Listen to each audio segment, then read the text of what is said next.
सुप्रभात बच्चों, आज हम आपकी पाठ्य पुस्तक हिंदी के पाठ 6 का अध्ययन करेंगे, जिसका शीर्षक है शब्द रचना समास।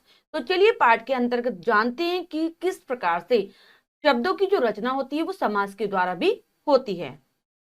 पाठ 6 शब्द रचना समास। समास का अर्थ है संक्षेप करना, अर्थात कम से कम शब्दों में अधिक से अधिक अर्थ व्यक्त करना। इस प्रकार हम कह सकते हैं कि परस्पर संबंध रखने वाले दो या दो से अधिक पदों के मेल को समास कहते हैं। तो समास का अर्थ हो गया संक्षिप्त करना। जब हम हमारे सामने बहुत सारे पद हों और हम उनको संक्षिप्त कर दें, उनका छोटा रूप बना दें, तो ऐसी क्रिया को समास कहा जाता है। इसका अर्थ ये भी हम कह सकते हैं कि कम से कम शब्दों में अधिक से अधिक बात कहने की प्रक्रिया ही समास कहलाती है। तो इसकी जो परिभाषा है वो है परस्पर संबंध रखने वाले, यानी कि आपस में संबंध रखने वाले दो या दो से अधिक पदों के मेल को समास कहते हैं। तो इसमें वर्णों का मेल नहीं होता, इसमें पदों का मेल होता है। संधि में वर्णों का मेल होता है, लेकिन समास में पदों का मेल होता है। और हम पद जानते ही हैं, जब शब्द का प्रयोग वाक्य के अंतर्गत होता है तो वो पद बन जाते हैं। समस्त पद समास करने से बने शब्द समस्त पद या सामासिक पद कहलाते हैं। समस्त पद के पहले पद को पूर्व पद तथा दूसरे पद को उत्तर पद कहा जाता है। समास विग्रह सामासिक पदों के बीच के संबंध को स्पष्ट करने की प्रक्रिया को समास विग्रह कहते हैं। तो जब भी हम समास करते हैं, कई सारे पदों को दो या दो से अधिक पदों को मिलाकर एक संक्षिप्त रूप प्रदान कर देते हैं, तो वो जो बनता है उसके बाद जो पद निकल कर आता है, जो शब्द निकल कर आता है, उसे हम समस्त पद या फिर सामासिक पद कहते हैं। और सामासिक पद में दो पद होंगे, ठीक है, दो पद हैं तो पहले वाला पूर्व पद और दूसरा वाला उत्तर पद कहा जाता है। और जब हम समास के इन समस्त पदों के बीच के संबंध को स्पष्ट करते हैं, ठीक है, तो उसके लिए हमें उनका विग्रह करना पड़ता है। तो ये प्रक्रिया जो होती है वो समास विग्रह कहलाती है। अब इस समास के भेद होते हैं, यानी कि समास कितने प्रकार के होते हैं। तो हमारी जो हिंदी भाषा है उसमें समास के निम्नलिखित 6 भेद हैं। पहला है अव्ययी भाव समास, दूसरा कर्मधारय समास, तीसरा तत्पुरुष समास, चौथा द्वंद्व समास, पांचवा द्विगु समास और छठा बहुव्रीहि समास। सबसे पहले जानते हैं अव्ययी भाव समास के बारे में कि अव्ययी भाव समास क्या होता है। जिस समास में पूर्व पद अव्यय तथा प्रधान होता है उसे अव्ययी भाव समास कहते हैं। समास करने के बाद पूरा शब्द अव्यय का कार्य करता है। इस समास के समस्त पदों में पूर्व पद आ, तक, प्रति, प्रत्येक, यावत, तक, बे, बिना, हर, प्रत्येक, यथा, अनुसार आदि होते हैं। तो जो बच्चों हमारा अव्ययी भाव समास है उसमें क्या होता है कि इसमें पहला वाला जो पद होगा वो तो अव्यय होगा, ठीक है, और वही प्रधान होगा। और समास जब हम कर देते हैं, दो शब्दों या दो से अधिक शब्दों को जब मिला देते हैं तो पूरा जो हमारा शब्द बनता है, जो समस्त पद बनता है, वो पूरा ही अव्यय की भांति कार्य करता है। अव्यय की भांति कार्य यानी कि वो अविकारी शब्द हो जाता है कि संज्ञा में, सर्वनाम में, लिंग में किसी में परिवर्तन होगा तो उस शब्द में कोई परिवर्तन नहीं आएगा। और इस समास में ज्यादातर पूर्व पदों में क्या आते हैं, आ, प्रति, यावत, बे, हर, यथा, ये वाले शब्दों का प्रयोग होता है अव्यय के रूप में। तो चलिए इनके उदाहरणों के माध्यम से हम इनको जान लेते हैं। यहाँ पर तालिका के माध्यम से समझाया गया है। 3 कॉलम है, पहले में समस्त पद, दूसरे में पूर्व पद जमा उत्तर पद और तीसरे में समास विग्रह करके दिखाया हुआ है। तो चलिए पढ़ते हैं। उप तट, ये समस्त पद है, पूर्व पद हो जाएगा उप, उत्तर पद हो जाएगा तट, और इसका विग्रह करेंगे तो तट के समीप। हर साल, हर जमा साल, प्रत्येक साल, रातों रात, रातों जमा रात, रात ही रात में, यथा शक्ति, यथा जमा शक्ति, शक्ति के अनुसार। इस प्रकार से हम ये समस्त पद हैं और दूसरे में बताया गया कि कौन सा पूर्व पद है और कौन सा उत्तर पद है, और तीसरे वाले में इनको विग्रह करके बताया गया है। नेक्स्ट है अव्ययी भाव समास में समस्त पद क्रिया विशेषण अव्यय होता है और उसके रूप में लिंग, वचन और कारक के द्वारा कोई परिवर्तन नहीं होता। ऐसे समस्त पद में विभक्ति चिन्ह भी नहीं होता। तो ये मैंने आपको बता ही दिया कि अव्यय होते हैं क्रिया विशेषण में अव्यय, अव्यय का कार्य करते हैं, यानी कि जिनमें कोई बदलाव नहीं होता, और इसमें साथ ही साथ विभक्ति चिन्ह भी नहीं होता इस समास के अंतर्गत। नेक्स्ट है कर्मधारय समास। कर्मधारय समास में उत्तर पद प्रधान होता है। इनमें विशेषण विशेष्य, एक शब्द विशेषण दूसरा विशेष्य या उपमेय, या उपमेय लिखा है, उपमेय होगा, उपमेय या उपमान का संबंध होता है, अर्थात दोनों में से एक शब्द की उपमा दूसरे से दी जाती है या फिर तुलना की जाती है। क्या कह रहे हैं, जो कर्मधारय समास होगा उसमें उत्तर पद यानी कि दूसरा वाला जो पद है वो प्रधान होता है, वही मुख्य होता है। या तो इन दोनों पदों में जो दो पद होंगे उनमें या तो विशेषण और विशेष्य का संबंध पाया जाएगा, या फिर उपमेय उपमान का। विशेषण विशेष्य का यानी कि एक शब्द तो जिसकी विशेषता बताई जा रही है वो होगा, और दूसरा वाला पद जो होगा वो विशेषता होगा। और उपमेय उपमान यानी कि एक जिसकी तुलना की जा रही है वो शब्द, और जो तुलना की जा रही है दूसरा शब्द वो होगा। उदाहरणों के माध्यम से समझते हैं। पहला पद विशेषण तथा दूसरा विशेष्य उसके हिसाब से बताए गए हैं, तो यहाँ पर भी तालिका के माध्यम से समझाया गया है। समस्त पद, पहला पद विशेषण, दूसरा पद विशेष्य और समास विग्रह। तो चलिए पढ़ते हैं इनको। सबसे पहला है दुर्जन। पहला पद दुर, दूसरा पद जन। दुर बुरा, जन यानी कि बुरा आदमी। इसका अगर हम विग्रह करें बुरा आदमी, तो हमने देखा कि जो पहला पद है विशेषण दुर यानी कि बुरा विशेषता बता रहा है, और दूसरा पद विशेष्य जन यानी कि आदमी की विशेषता बताई जा रही है। ऐसे ही अष्ट धातु, अष्ट धातु 8 धातु यानी कि धातुओं की विशेषता बताई जा रही है। अब है अगला वाला जो है उसमें क्या है, पहला पद विशेष्य और दूसरा विशेषण है। जैसे समस्त पद में मुनिवर, मुनि, और दूसरा पद विशेषण वर। मुनियों में है जो श्रेष्ठ, मुनियों में है जो श्रेष्ठ। कवि श्रेष्ठ, कवि श्रेष्ठ, कवियों में है जो श्रेष्ठ। पुरुषोत्तम, पुरुष उत्तम, पुरुषों में है जो उत्तम। तो हम देख रहे हैं कि इसमें पहले पद में तो विशेष्य दिया गया यानी कि जिसकी विशेषता बताई जा रही है, और दूसरे पद में विशेषण यानी कि विशेषता को बताया गया है। अब है पहला पद उपमान तथा दूसरा उपमेय। क्या कह रहे हैं, कमल नयन। उपमान कमल, उपमेय नयन, कमल के समान नयन। तो इसमें हम क्या देख रहे हैं कि नयनों की उपमा, नयनों की उपमा, नयन तो हो गया उपमेय, नयनों की उपमा दी जा रही किससे, कमल से दी जा रही। चंद्र बदन, चंद्र और बदन, चंद्रमा के समान बदन। तो चंद्रमा, बदन की जो उपमा दी जा रही है, बदन की जो तुलना की जा रही है वो चंद्रमा से की जा रही है। अब है पहला पद उपमेय तथा दूसरा उपमान। चरण कमल, तो चरण कमल के समान है, चरण रूपी कमल विग्रह हो गया। तो क्या कर रहे हैं हम, जो चरणों की उपमा दे रहे हैं वो किससे दे रहे हैं, हम कमल से दे रहे हैं। और मुख चंद्र, मुख की उपमा दे रहे हैं चंद्रमा के समान। तो ये है उपमेय और उपमान का संबंध। नेक्स्ट है तत्पुरुष समास।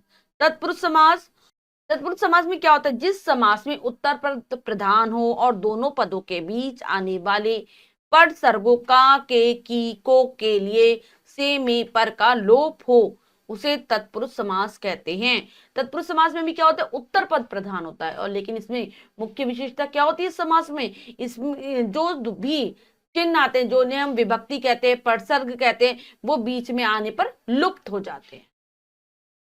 तो तत्पुरुष समास के इसी आधार पर इसके भेद भी होते हैं। तो चलिए पहले उदाहरण के माध्यम से समझते हैं। राष्ट्र भक्ति, राष्ट्र के लिए भक्ति। तो हमने देखा राष्ट्र भक्ति समस्त पद है, और बीच में आ रहा है अगर हम इसका विग्रह करें के लिए, जो कि कारक चिन्ह है, एक विभक्ति चिन्ह है। फिर ऐसे ही समस्त पद राजकुमार, राजा का कुमार, तो इसमें क्या है, का विभक्ति चिन्ह का लोप हुआ है। नेक्स्ट है कारक और उनकी विभक्तियों के नामों के अनुसार इस समास के निम्नलिखित 6 भेद किए जाते हैं। कारक हो गए हमारे, जितने हमारे कारक हैं और उनकी जो विभक्तियां, उसके आधार पर ही जो हमारा तत्पुरुष समास है उसके भेद हैं। पहला होता है, 6 भेद हैं इसके। पहला पढ़ते हैं कर्म तत्पुरुष। इसमें कर्म कारक की द्वितीय विभक्ति के चिन्ह को का लोप होता है। जैसे ग्रहगत, घर को गया हुआ, धन प्राप्त, धन को प्राप्त। तो कर्म कारक वाला जो है, कर्म तत्पुरुष जो समास है उसमें द्वितीय विभक्ति का लोप होता है, जो कि कर्म कारक की होती है। हम जानते हैं इसका चिन्ह को होता है। तो उदाहरणों के माध्यम से भी हमने जान लिया। अब करण तत्पुरुष, इसमें करण कारक की तृतीय विभक्ति के चिन्ह से अथवा द्वारा का लोप होता है। जैसे शक्ति संपन्न, शक्ति से संपन्न, अकाल पीड़ित, अकाल से पीड़ित। तो इसमें करण कारक की तृतीय विभक्ति का लोप होगा। वो कौन सी होती है? से और के द्वारा। शक्ति संपन्न है तो उसमें से आ गया, शक्ति से संपन्न। अकाल पीड़ित, अकाल से पीड़ित। नेक्स्ट है संप्रदान तत्पुरुष। इसमें भी क्या होता है? संप्रदान कारक की विभक्ति का लोप होता है और वो होती चतुर्थी विभक्ति, और जिसका चिन्ह होता है के लिए। उदाहरण है पाठशाला, पाठशाला पाठ के लिए शाला, रसोई घर, रसोई के लिए घर। नेक्स्ट है अपादान तत्पुरुष। इसमें अपादान कारक की पंचमी विभक्ति के चिन्ह से अलग होने में का लोप होता है। जैसे कर्महीन, कर्म से हीन, बहिर्गत, बाहर को गया हुआ, देश निकाला, देश से निकाला, ऋण मुक्त, ऋण से मुक्त। तो अपादान तत्पुरुष में अपादान कारक की पंचमी विभक्ति का लोप होता है, इसका चिन्ह भी से होता है, लेकिन इसमें अलग होने का भाव छिपा रहता है।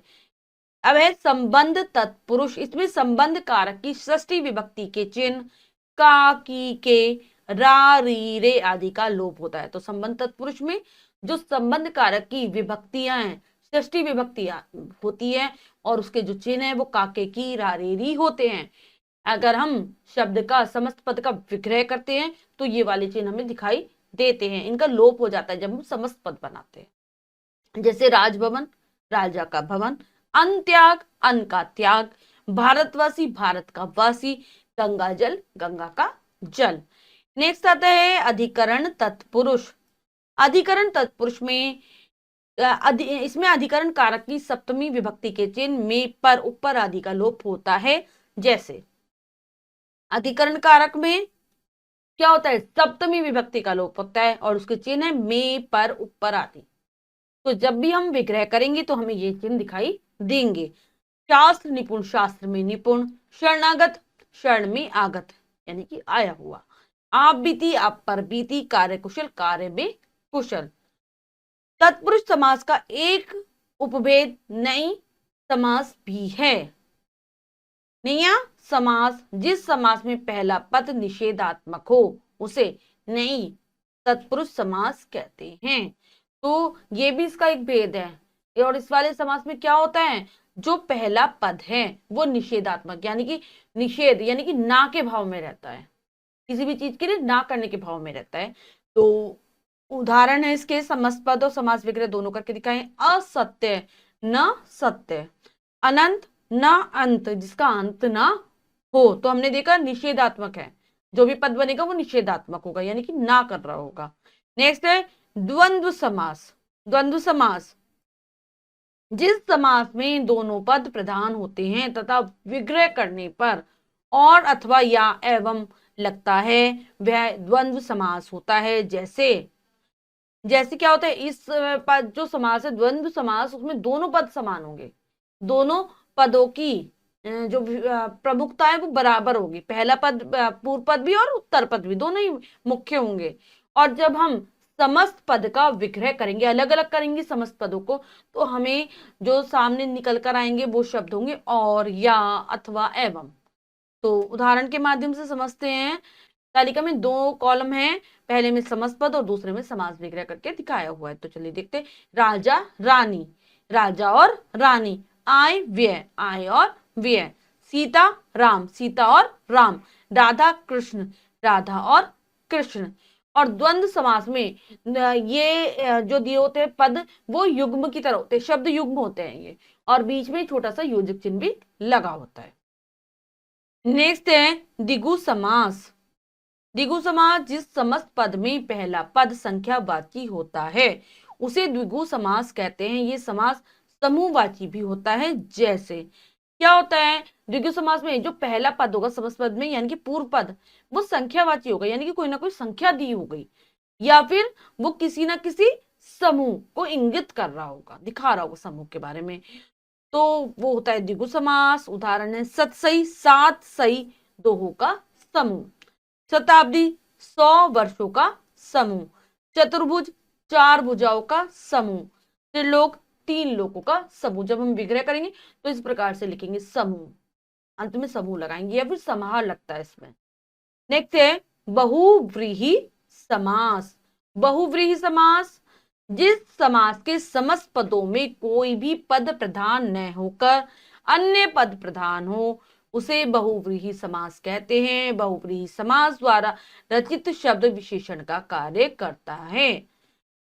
तो ऐसा समास है ये बहुव्रीहि समास जिसमें दोनों पद, पूर्व पद और उत्तर पद, दोनों में से कोई भी प्रधान नहीं है, बल्कि ये तीसरे पद को प्रधान बना देते हैं।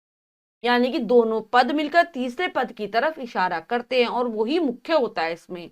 और जब बहुव्रीहि समास के द्वारा किसी पद की रचना होती है, समस्त पद बनता है, तो विशेषण यानी कि विशेषता बताने का कार्य करता है।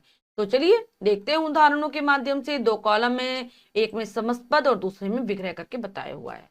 तो सबसे पहला उदाहरण है, गजानन गज का है आनंद सिर जिसका वह, अर्थात गणेश।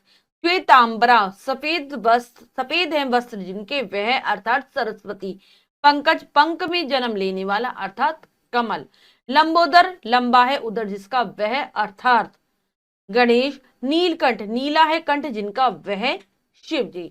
तो हमने देखा कि किस प्रकार से जो दोनों पद है, जैसे गज और जमा आनंद, दो पद है इसमें, लेकिन दोनों मुख्य नहीं है, तीसरे पद की तरफ इशारा कर रहे हैं। बता रहे हैं कि गज का मुख है जिसका, हाथी का मुख है जिसका, सिर है जिसका, वो है कौन, अर्थात वह गणेश। तो तीसरा पद आ रहा है गणेश, तो वो ही प्रधान है। ऐसे श्वेतांबरा में सफेद वस्त्र है जिनकी वह, सरस्वती जी आ रहा है।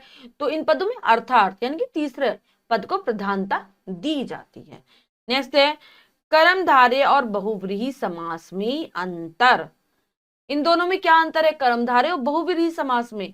कर्मधारय समास में समस्त पद का एक पद दूसरे पद का विशेषण होता है, जैसे नीलकंठ जिसका अर्थ है नीला कंठ।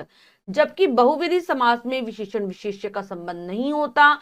इस समास में शब्दार्थ गौण होता है और भिन्नार्थ प्रधान होता है, जैसे नीलकंठ नीला है कंठ जिसका, अर्थात शिव। क्या बता रहे हैं कि अगर हम, कुछ पद ऐसे होते हैं जो कर्मधारय समास में भी होते हैं और बहुव्रीहि समास में भी होते हैं, लगते हैं हमें बिल्कुल एक जैसे, लेकिन इनका अंतर हमें तब पता चलता है जब हम इनका विग्रह करते हैं। क्योंकि कर्मधारय समास में विशेषण विशेष्य का संबंध होता है, यानी कि एक पद दूसरे की विशेषता बताता है, लेकिन बहुव्रीहि समास में दोनों पद मिलकर तीसरे पद की तरफ संकेत करते हैं। वो विशेषता नहीं बताते, बल्कि एक उनका जो शब्दों का जो अर्थ होता है उससे अलग अर्थ ये प्रदर्शित करते हैं, किसी और की ओर संकेत करते हैं।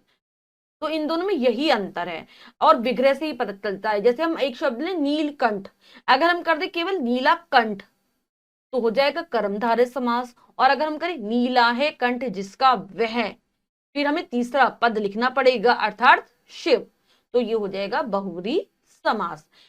संधि और समास में अंतर। संधि में अक्षरों का मेल होता है किंतु समास में शब्दों का मेल होता है। क्या अंतर है संधि और समास में? संधि में हमने पढ़ाई था कि दो पद होते हैं और दोनों पदों में हम क्या करते हैं, पहले वाले पद का अंतिम वर्ण दूसरे वाले पद का प्रारंभिक वर्ण लेते हैं और दोनों को मिला देते हैं, यानी कि अक्षरों का मेल करते हैं। लेकिन समास में हम दोनों शब्दों को अर्थात दोनों पदों को मिला देते हैं और फिर उनका मेल करके एक संक्षिप्त शब्द बनाते हैं। तो इन दोनों में यही अंतर है कि समास शब्दों का मेल है और संधि वर्णों का मेल है। अब हमने पाठ को अच्छी से प्रकार से पढ़ लिया है, जान लिया है कि हमारे समास क्या होता है और उसके कितने भेद है। अब हम पाठ का अभ्यास कार्य कर लेते हैं, जो कि है अब बताइए में से।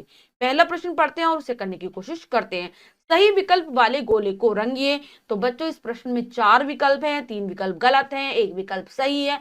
हमें सही विकल्प को चुनना है और उसके गोले को रंग देना है। तो चलिए करते हैं। 2 या 2 से अधिक पदों के मेल को कहते हैं समास, संधि, विच्छेद, विग्रह। तो 2 या 2 से अधिक पदों के मेल को हम कहते हैं समास। नंबर हमारा ए जो विकल्प है वो बिल्कुल सही है, उस पर गोला कर देंगे।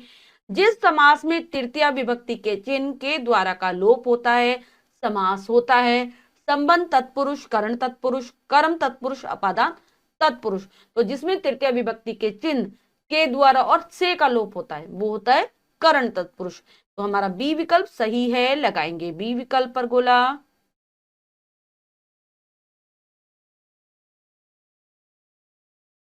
नेक्स्ट है, इनमें द्वंद्व समास का उदाहरण कौन सा है?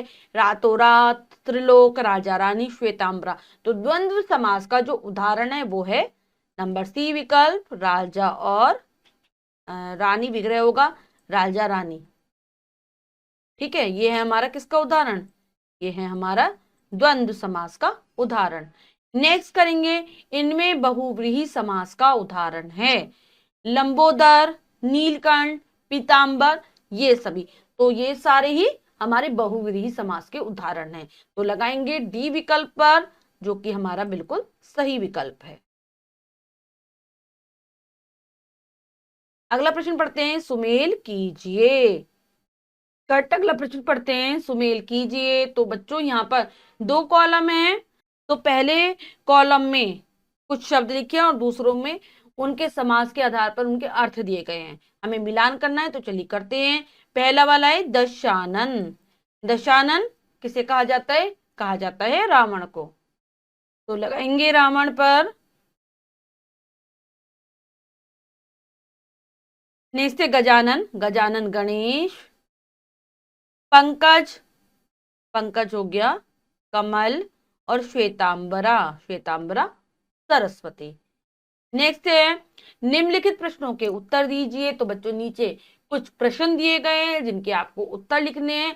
ये आपको पाठ में आसानी से मिल जाएंगे जब आप पाठ को फिर से उच्चारण के साथ पढ़ेंगे, और ये कार्य आपको स्वयं करना है। एक बार मैं प्रश्न पढ़ देती हूँ। समास किसे कहते हैं? समास के प्रमुख प्रकार भी बताइए। आपको समास की परिभाषा लिखनी है और उसके प्रकारों को बताना है। समास विग्रह किसे कहते हैं? सो उदाहरण स्पष्ट कीजिए। तो समास विग्रह किसे कहते हैं हम ये बताना है और उदाहरण भी देने हैं। द्वंद्व समास की सोदाहरण परिभाषित कीजिए। द्वंद्व समास के बारे में बताना है कि द्वंद्व समास किसे कहा जाता है। तत्पुरुष समास किसे कहते हैं? तत्पुरुष समास के बारे में लिखना है। कर्मधारय और बहुव्रीहि समास में क्या अंतर है, इन दोनों का अंतर बताना है। तो आपको पाठ अच्छे से समझ आ गया होगा, तो आप ये आसानी से कर लेंगे। तो बच्चों आज हमने जाना पाठ समास के विषय में कि समास किसे कहते हैं, उसके कितने भेद हैं, और आशा करती हूँ ये पाठ आपको अच्छे से समझ आ गया होगा। आप इसका अभ्यास कार्य पूर्ण कर लेंगे। साथ ही साथ समास की परिभाषा और उसके भेदों को याद करने की भी कोशिश करेंगे। मिलते हैं अगली कक्षा में नए पाठ के साथ। तब तक के लिए स्वस्थ रहिए, प्रसन्न रहिए। धन्यवाद।